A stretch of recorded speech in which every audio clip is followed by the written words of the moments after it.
Showtime is a largely overlooked 2002 action comedy buddy cop film that deserves a movie review.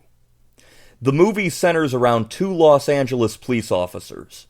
Mitch Preston, played by Robert DeNiro, who is a no-nonsense detective with 28 years on the job, and Trey Sellers, played by Eddie Murphy, a younger patrolman who only became a policeman as a day job, hoping to one day have an acting career.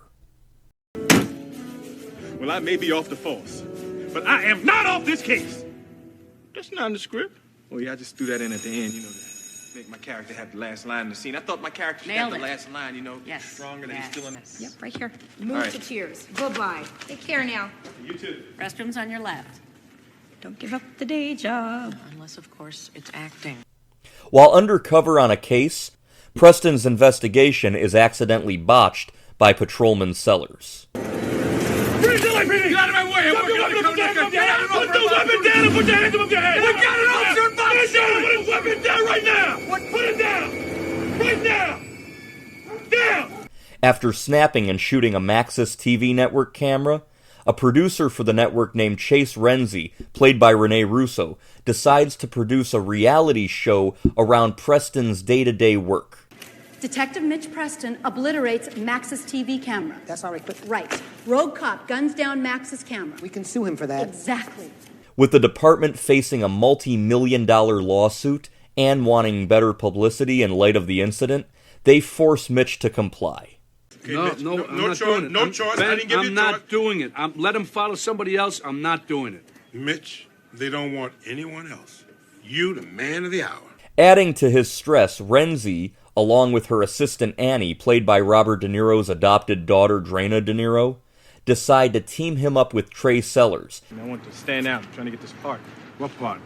Your new partner, Mitch. We've been interviewing all morning. Oh, yeah? Well, it's not going to be this moron. Hey, you know what? You have to put a lock on that moron shit. And the two begin to film a new hit reality series called Showtime.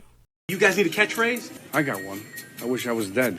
When I'm about to make a bust, what I do to get myself psyched, to get in the moment, is I take 3 deep breaths, and I say to myself, okay, Trey, it's showtime.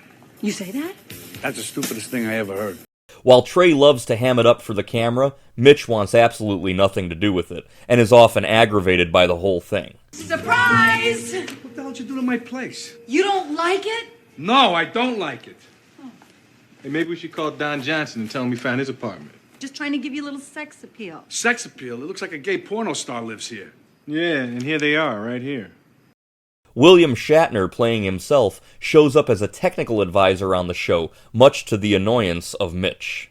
Patrolling your neighborhood every Friday at 8. Yeah, good. And be happy. Why should I be happy? I'm patrolling the neighborhood. Well, you're happy because you're patrolling. Keeping it safe, Mitch. Patrolling your neighborhood every Friday at night. Every Friday night at 8. This Patrolling your guy neighborhood every Friday night at 8. is the worst actor I have ever seen.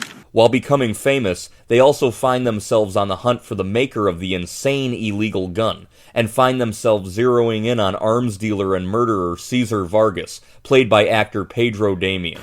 You gonna touch me? I can't touch you this time, but next time, I'll drag you out here in cuffs. I guarantee it. Now, I actually saw this movie in theaters with my dad when it came out in the spring of 2002. Since then, I've seen it a couple of times, and I actually like it quite a bit. When you've got Robert De Niro and Eddie Murphy, you're gonna have a good movie. Add in action and humor, it's a no-brainer. Let's go do some hood jumping. What's that? What does it sound like, hood jumping? We gonna jump over some hoods. Yeah, that sounds like something you would know.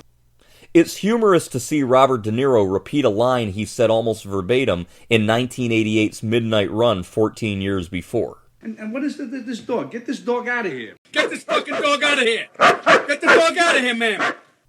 Eddie Murphy also repeats a line from 1982's 48 Hours, which was 20 years before this movie. Hey, what's with all this Superfly shit? I got the situation in hand. Hey, that's not even necessary, all right, man? I got the situation at hand. Unfortunately, Showtime was not a huge box office hit.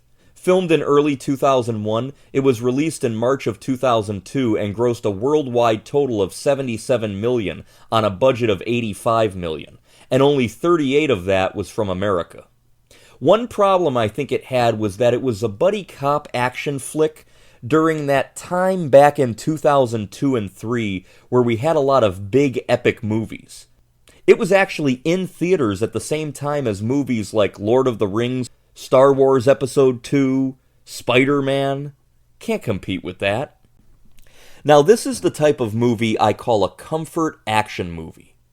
These are good stars, decent humor, action, entertaining, but nothing insane. I'll go ahead and give it 7.5 stars. I'll give it 7 out of 10 stars, and I recommend that people go and watch Showtime.